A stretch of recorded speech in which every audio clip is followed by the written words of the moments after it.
Tanse, welcome to APTN National News. I'm TR Wheatley. Thanks for joining us. RCMP believe they found the remains of Manitoba First Nation Police Services Chief following an early Wednesday morning fire. Shortly before 5 a.m., crews were called to a house fire near Portage-la Prairie, Manitoba. The home belongs to Doug Paulson, chief of MFNPS. When investigators examined the fire's aftermath, they discovered human remains. RCMP believe those remains belong to Paulson. Paulson was named chief in 2021 after working with police services in Dryden, Ontario and Brandon, Manitoba. The chair of the Dakota Ojibwe Tribal Council Police Commission says her thoughts and prayers are with his family. The Assembly of Manitoba Chiefs and the Assembly of First Nations are also offering their condolences. MFNPS, RCMP, and the Office of the Fire Commissioner continue to investigate. This week in Saskatoon, the court appealed a recent decision where a judge stayed charges involving an impaired driver. On September 9, 2021, 9-year-old Bailey Maurice was walking her scooter across the street when she was hit by a truck driven by Taylor Kennedy. Kennedy admitted to vaping marijuana and microdosing magic mushrooms the day before. On December 13, 2024, Kennedy's impaired driving causing death charge was stayed in a Saskatoon court. Judge Jane Wooten ruled Kennedy's charter rights were violated because she was not tried within a reasonable time. On January 6, 2025, the Crown filed an appeal. The Saskatchewan Court of Appeal has yet to decide if they will hear the case. APTN will provide updates as they become available. A sad update now on a story we first brought you last week. The RCMP in Saskatchewan have issued a news release saying that 50-year-old Orlando Ugamason has been found and he is dead. Ugamason was a member of the Beardies and Ugamason First Nation northeast of Saskatoon. He went missing from the Sturgeon Lake Cree Nation near Prince Albert on Christmas Day. The RCMP release does not say how he died or where or when he was found, but it does say Orlando's death does not appear to be suspicious. The Saskatchewan Coroner's Service is investigating. The Sturgeon Lake and Beardies Okamasis communities have been rallying around Orlando's family, who had spearheaded search efforts. A Northern Ontario-based Indigenous Family Services agency has entered into an agreement with a local hospital. It's to ensure culturally appropriate services to Indigenous families. As APTN's Mike McDonald reports, the deal solidifies the commitment to the safety and well-being of Indigenous children, youth, and families.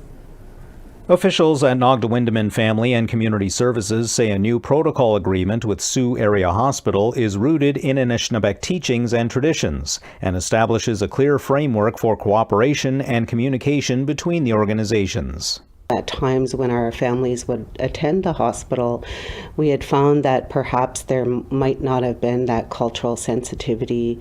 So we helped with building that knowledge and helping them understand that it is really important to provide that different service to our families. While not getting into specifics, Kennedy says some incidents at the hospital prompted Nogda-Windeman to initiate a dialogue with Sioux Area Hospital. There had been times when we had brought our children to the hospital and we had found that the reception wasn't the best at the time, and it was hard to navigate some of those services. Even as workers, we found that difficult. So, helping, so that's when we knew we had to look at an agreement of some sort to help us understand, help the hospital understand, to provide those better services for our families. And Kennedy says the hospital has been open to the agreement from the start and has been engaging in special training for staff. Definitely, the hospital was very receptive. We've had many meetings, like I'd mentioned. We've had meetings in the lodge with them. We've passed tobacco. We've helped them understand, the importance of utilizing culture and recognizing the uniqueness of our communities. Meantime, officials at Sioux Area Hospital say the partnership with Nogda-Windeman reflects a deep commitment to supporting families and creating compassionate and culturally centered care. Mike McDonald, APTN National News, Sault Ste. Marie. Land defenders opposing the removal of trees in the Lemay Forest are staying put after the property owner and developer attempted to access the land Wednesday morning. An injunction ordering the defenders not to impede access was extended Monday. but they remained on site, saying they wouldn't leave without police presence. Reporter Sierra Bettens has more. Land defenders and members of the coalition to save LeMay Forest have been stationed here since late December. They're fighting to stop the landowner, the Churchill Development Group of Toronto, from removing trees on what they say is sacred land. We are planning on stopping them to give us enough time to have a proper negotiation with police present. On December 31st, court granted an interim injunction ordering them to not impede access to the property owner's land. On Monday, the injunction was extended, but not expanded. On Wednesday morning, the developer's planner arrived with a large truck, intending to access the land. He returned on 2 separate occasions with a bobcat. But the coalition told him they wouldn't move until police arrived. I'm hearing them, but they're not moving out of the way of the equipment. Later, Transcona City Councillor Russ Wyatt announced that Councillor Marcus Chambers is filing a motion urging the city to expropriate the lands for a public park. My hope is that the owner of the property hears this, ceases and desists from his decision to cut the trees down, which is somewhat spiteful in the fact that he has not received an approval for development, in light of the fact that the city is now contemplating expropriation. Louise May speaks for the coalition. She says they plan to file an injunction based on the Cemeteries Act. Past research commissioned by the Assembly of Manitoba Chiefs found approximately 1,500 burials in the Asile Rochelle Cemetery, which is in the LeMay Forest. However, the exact location of the cemetery is unknown. There are at least 1,500 dead children, infants buried here. That needs to come to light, and there are likely thousands more. So there are 30 years where we don't have records of the deaths here. So that is, a major piece of St. Norbert history, Manitoba history, even Canadian history. However, Winthrop says the developer will continue to cut down trees in the LeMay Forest. We're not looking to preserve the trees. We've told multiple times we're not preserving these trees. Why? Give me an honest answer. Why? The honest answer is the landowner has got tired of everybody saying they're my trees. You should be forced to do something. So you're just going to cut down all the trees enough. in spite? In spite? You don't own the trees. Doesn't matter if you own the trees you or don't not. own the trees. Why cut them down? We're moving on. We said for 18 months we are moving on. You have no development. By noon, Winthrop and his team had left the site. APTN will continue to follow the story. Sierra Bettens, APTN National News, Winnipeg. Thanks, Sierra. The Liberal caucus met yesterday for the first time since Prime Minister Justin Trudeau announced that he is stepping down as the leader of the party. The big question on their minds, who will replace him? Finance Minister Dominic LeBlanc says it won't be him. I will be solely focused on the real economic threat that American tariffs represent to the Canadian economy and to Canadian workers. MPs say those interested in running need to decide within a week or two because the next leader will need to produce a throne speech and come up with an election platform. MPs are still waiting to hear about the rules for the race, while others are keeping their plans close to the vest. I have had a number of colleagues that have approached me to encourage me to consider it. I certainly have been considering it. I am considering running and considering putting my name forward and evaluating what kind of support that may exist for my candidacy. I've been reflecting, and in the context of my reflection, of course, I very much know that I'm the Minister of Foreign Affairs at a time where it's extremely difficult with the American administration. It could be days before the rules for the leadership contest are set. We're always looking for your feedback or story ideas. Here's how you can continue the conversation. Send us your ideas by email, news@aptn.ca. You can read and watch our stories on our website, aptnnews.ca. We are also on TikTok, YouTube, LinkedIn, and X. Follow APTN News to join the conversation and see our latest stories. Coming up after the break, you will hear about a new series here on APTN. It's being narrated by a well-known Indigenous woman. Take a guess who that may be.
Welcome back to APTN National News.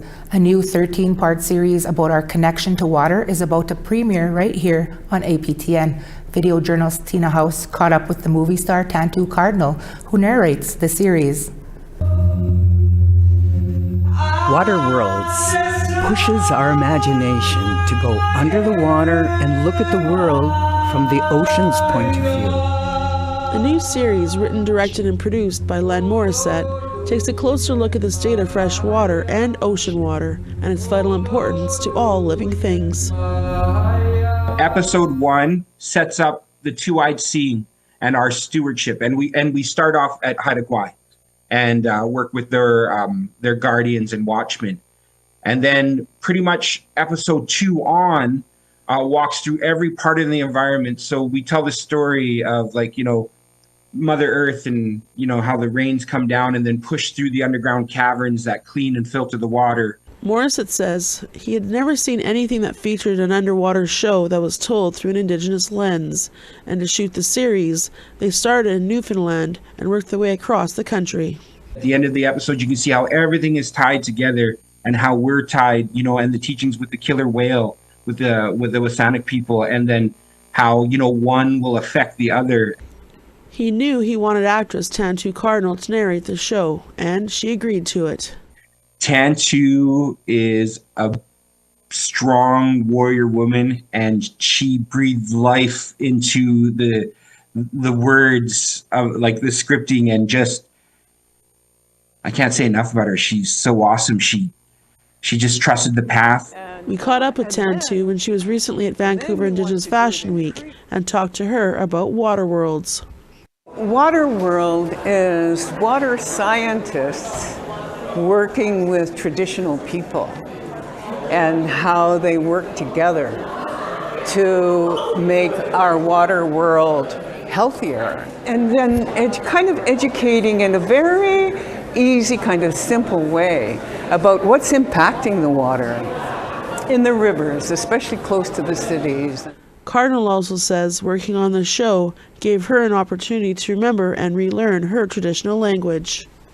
I don't consider myself Creek conversant, but I said, have a translator do it, and I would really love to see if that I can do this, you know. And what I discovered is because my grandmother, spoke mostly Cree, and here all this Cree was in my head, and here was a place to bring it forward. I hope people see that, you know, maybe what we're facing, you know, environmentally, you know, it is a huge conversation, but you can do it in bite-sized pieces. Like, what can you control in your backyard? Because at the end of the series, you're going to understand how each system works, and it's all connected together. It doesn't matter where you come from, you know, on this planet. We're all under the one sky. Water Worlds makes its world premiere on APTN on January the 9th. Tina House, APTN National News, Vancouver. Tapwegi Tina. Now here's Fraser Needham to tell us what's ahead on this week's episode of Nation to Nation. Coming up this evening after the news, it's been quite a week in Ottawa after Justin Trudeau's announcement. He'll be stepping down as Prime Minister once a new Liberal leader is in place. Indigenous Services Minister Patty Hajdu is here to talk about why the government is moving forward to negotiate a deal on long-term reform in child welfare with First Nations in Ontario. AFN Regional Chief for Ontario, Abram Benedict, is also here to tell us why the Chiefs of Ontario support this move. And we also talked to Toronto Metropolitan University Professor Pam Palmater about what the Trudeau legacy may be when it comes to Indigenous people. All this ahead on Nation to Nation. Now we want to tell you about this week's web poll question. Do you think 2025 will be better for you and your community than last year? Yes or no? And you can go to our website, aptnnews.ca, to cast your ballot. One more quick break here, but when we come back, we take you away from Turtle Island with some stories from Taiwan.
St. John's 1, Charlottetown 1, cloudy. Kuujjuaq -1, Nain 1, partly cloudy. Saguenay -4, Gaspé 2 degrees. North Bay -16, Ottawa -10. Wawa -16, Sioux Lookout -8 and cloudy. Churchill -18 with snow, Pucketawagan -12. Barons River -2, Dauphin -1, partly sunny. Saskatoon -6, Yorkton -3. Uranium City -18 and sunny, Buffalo Narrows -10. Fort Chipewyan -18, High Level -8. Edmonton 2 degrees, Red Deer -4, partly cloudy. Quesnel 2 degrees, Campbell River 7 degrees. Fort Nelson -4, Smithers +4. Old Crow -21, Dawson -10. Norman Wells -12, Fort Simpson -13. Tuktoyaktuk -19, Pawcatuck -17. Cambridge Bay -33, Chesterfield -16. Arctic Bay -27, Iqaluit -12. Welcome back. To help the residents of Songlin Village understand the migration history of their ancestors, the Sadiq Knowledge Research Center at Providence University launched a local practice project to implement Indigenous knowledge systems. This from Taiwan Indigenous Television. After the blessing ceremony to celebrate the completion of the migration history mural on Songlin Bridge, the village elder led students from Qing'ai Elementary School to share the migration history of Songlin Bulan Village. It is hoped that through this painted story, the villagers will understand more about their community's past and their ancestral homeland. 这个桥上面是有迁徙路线，然后很多跟我这个年纪的很多都不知道它是从哪里来，所以我们先把这个特别标出来，就是后来让他们去勾起说啊，对我阿公好像是哪一个部落来的。日本人就特别从德鲁古部落把一批人迁到这里来，这个地方是布农族跟泰雅族中间的缓冲带，让赛德克族住在这里的话，比较两边可能会比较不容易，就是有一些纷争。The reasons behind relocating some members of the Sajik people from Darugu village during the Japanese colonial period are widely debated. However, the most common explanations are, first, to weaken the Sajik strength by dispersing them, and second, to place them between the Dayan people and the Bunun people, thereby easing the early conflicts between the two sides. Since this migration happened long ago, many members of the community today are unaware of this history. Through the migration story depicted in the mural, it is hoped that the people of Songlin Village will remember where they came from. 彩绘桥的这个计划呢，它是知识中心的另外一个子计划，就是部落实践的一个这个子计划，就是我们所调查好的这个知识，部落的知识呢，能够回馈到部落里面，让部落的人使用，甚至于传承。The mural on Songlin Bridge not only marks the names of the ancestral villages and migration routes, but also highlights the community's current industries, such as aromatic glutinous rice and ulak shiitake mushrooms. In addition to helping the villagers understand their own history, the mural is also intended to introduce visitors to the cultural characteristics of Songlin Village. Moving beyond loss, looking ahead. 15 years after experiencing a typhoon, the Shaolin Cultural Workshop teamed up with local school and community members to host their annual Cultural Revival exhibition, including the restoration of the old village site, traditional cuisine workshops, and lessons on Indigenous plants. The exhibition aimed at preserving the culture and history of the Taiwan peoples at Shaolin Village. Walking through the exhibition, the Shaolin villagers share stories of traditional plants uses and reminisce about the flavors of their heritage dishes. The annual Cultural Revival exhibition, titled Children of the River and Land, bridged school curriculum with cultural memories. Then taught by community members, students explored the cultural memories, the migration history of the Taiwan peoples, culinary traditions, and indigenous plant knowledge. Reflecting on the result of their collaborative effort over the past year, the community members also serve as instructors and express immense pride and satisfaction.